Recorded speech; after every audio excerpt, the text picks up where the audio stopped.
नमस्कार। आज हामी झापाको काकडभिट्टाको इटाभट्टादेखि केही माथि दुर्गा मन्दिरदेखि माथि आएका छौँ, जहाँ चाहिँ एकजना पीडित महिला हुनुहुन्छ, जो विदेशी महिला हुनुहुन्छ।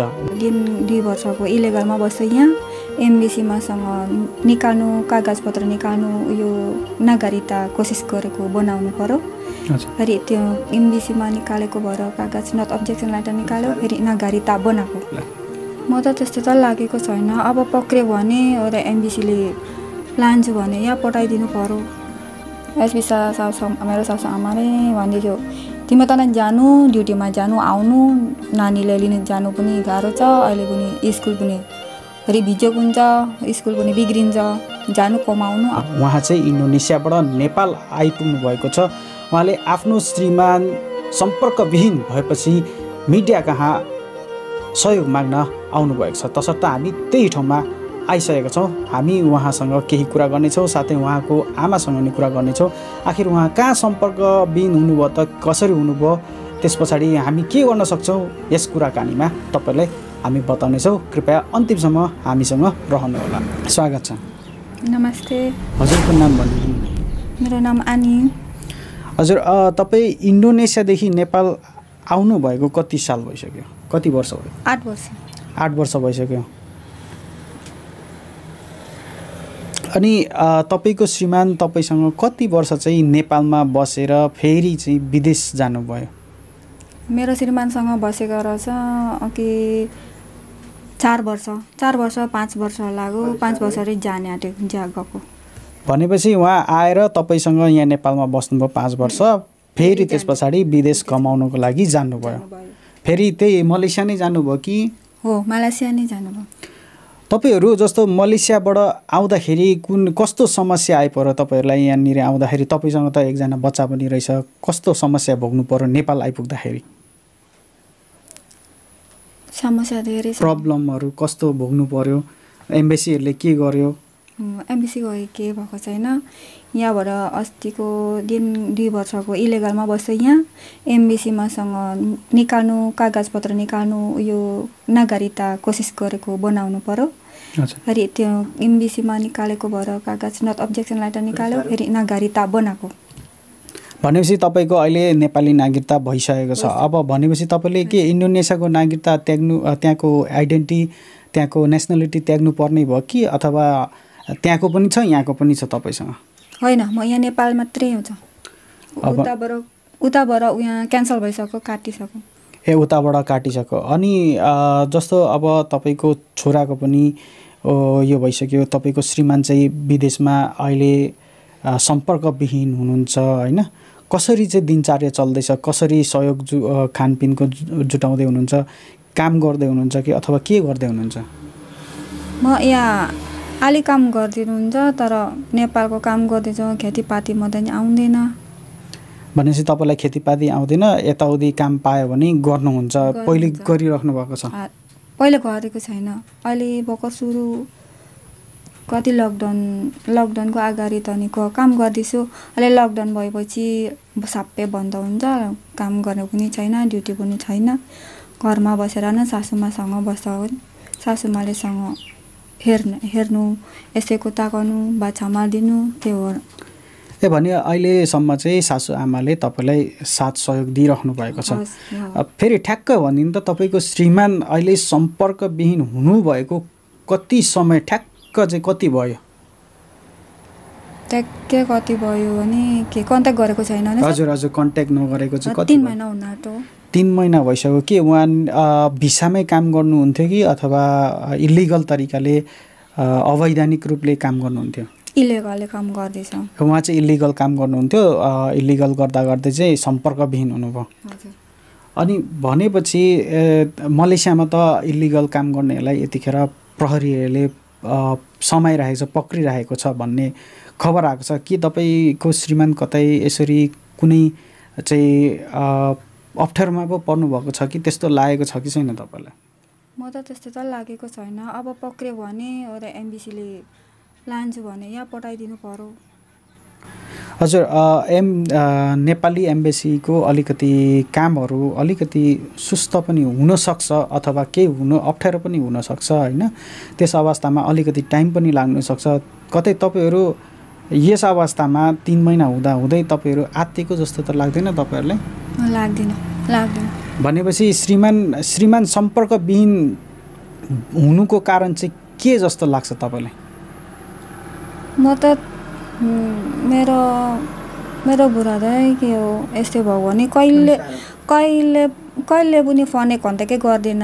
जसले 1 दिन पनि 2, 3, 4 चोटि पनि कन्ट्याक्ट गर्दैछ। यतिखेर 2-3 महिना कति धेरै भयो भने त्यस्तै कन्ट्याक्ट पनि गरेको छैन। त्यस्तैबाट म त टेन्सन भयो के हो मान्छे कहाँ गयो, के हुनु समस्या हुन्छ, कता गयो यस्तो हो।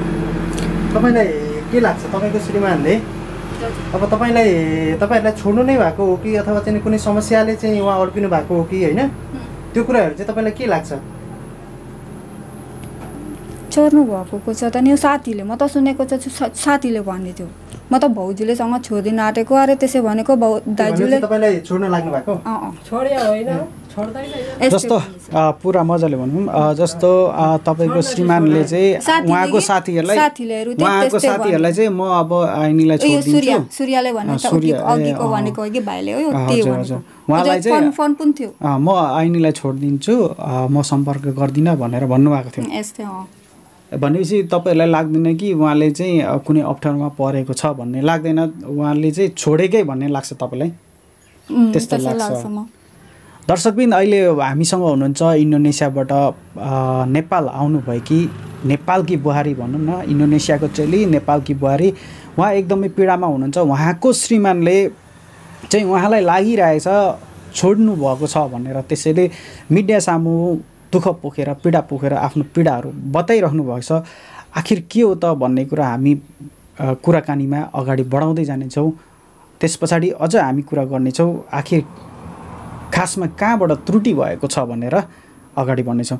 तपाईँलाई लाग्दैन कि तपाईँहरूसँग सम्पर्कविहीन हुनुभन्दा अगाडि तपाईँको श्रीमान र तपाईँको कुनै डिस्कस भएको थियो कि झगडा परेको थियो कि के भएको थियो? कन्ट्याक्ट गरेको छ भने झगडा त गरेको छैन। मतलब एक्कासी तपाईँको श्रीमान चाहिँ कन्ट्याक्टविहीन हुनुभयो? कन्ट्याक्ट हुन्छ।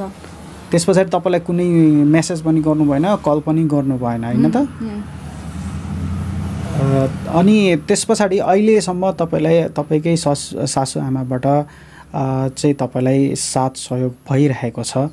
जस्तो नानी तपाईँको स्कुलमा पढिरहेको छ, अहिले कस्तो अवस्था हुँदैछ? सधैँभरि सासु आमाले मात्र हेरिरहनुहुन्छ कि अथवा तपाईँ पनि काम गर्न जाने योजना बनाउँदै हुनुहुन्छ कि अथवा आफ्नै मुलुक चाहिँ इन्डोनेसिया फर्किने योजनामा हुनुहुन्छ कि के छ योजना तपाईँको? म त मन लाग्छ मेरो नानीले लिन जानु म इन्डोनेसियामा।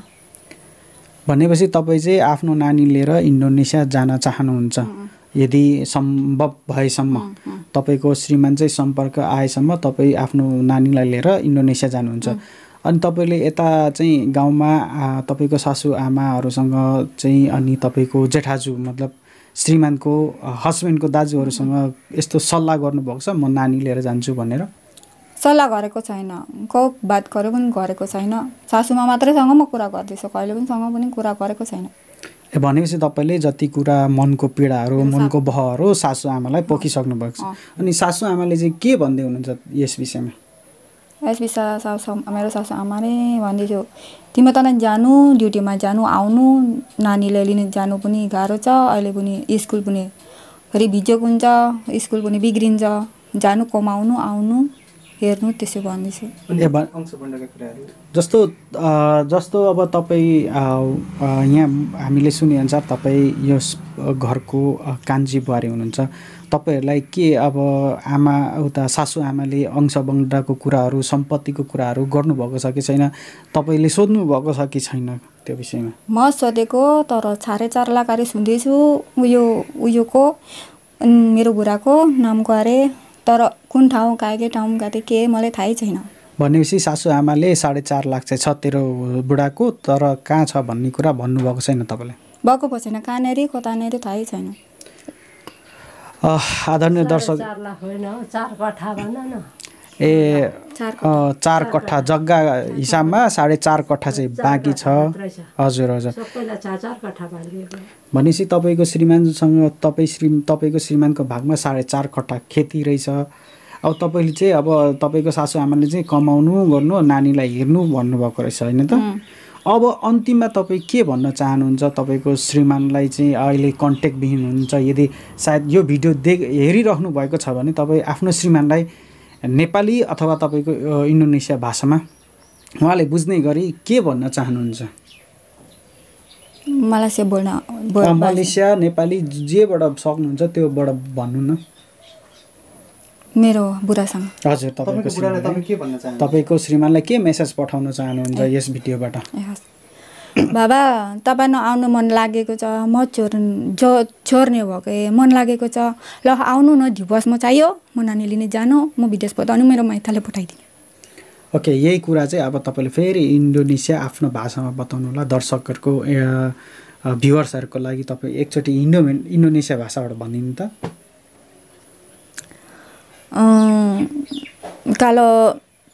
Kalau Baba memang sudah tak mau hidup lagi sama saya, tak boleh bisa bertanggung jawab lagi sama saya. Saya mau pulang ke Indonesia sama anak saya. यति नै भन्न चाहनुहुन्छ? दर्शकबिन उहाँ अलिकति मनबाट बोलिराख्नु भएको छ। उहाँको श्रीमानलाई भन्दै हुनुहुन्छ हामी यसै क्रमसँगै हामी यस भिडियो मार्फत उहाँको सन्देश उहाँको श्रीमानसम्म पुर्याउने कोसिस गरिरहेका छौँ।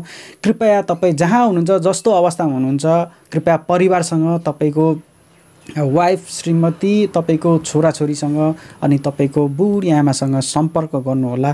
तपाईँले क्लियर गर्नुहोला। तपाईँले छोड्न चाहनुहुन्छ भने पनि उहाँसँग कुरा गरेर तपाईँले परिवारसँग सल्लाह गरेर कृपया अगाडि कानुनी कारबाहीहरू कानुनी कदमहरू कस्तो छन् त्यो सबै चालेर मात्र छोड्नुहोला भन्दै यस भिडियोबाट बिदा चाहन्छु। हामी अर्को भिडियोमा फेरि आमासँग उपस्थित हुनेछौँ। हस्त नमस्कार।